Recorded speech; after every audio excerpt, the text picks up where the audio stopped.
సిద్దిపేట జిల్లా నారాయణరావుపేట మండలం గుర్రాలగొంది గ్రామంలోని లక్ష్మీ నరసింహస్వామి దేవాలయంలో శ్రావణ సోమవారం పురస్కరించుకొని ప్రత్యేక పూజలు నిర్వహించినట్లు నిర్వాహకులు ప్రశాంత్ శర్మ తెలిపారు.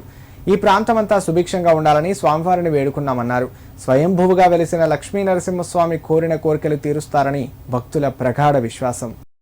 శ్రీ లక్ష్మీ నరసింహాయ నమః. గుర్రాలగొందిలో వెలిసినటువంటి ఈ లక్ష్మీ నరసింహస్వామి క్షేత్రము స్వయంభు క్షేత్రము.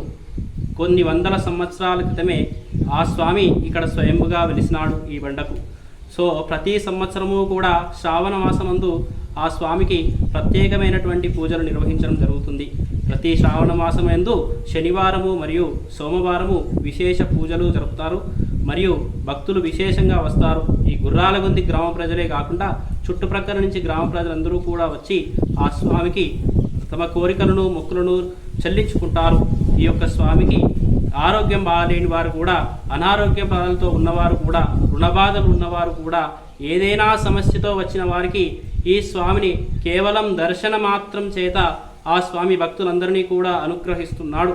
ఇది చాలా ప్రసిద్ధి చెందినటువంటి క్షేత్రము.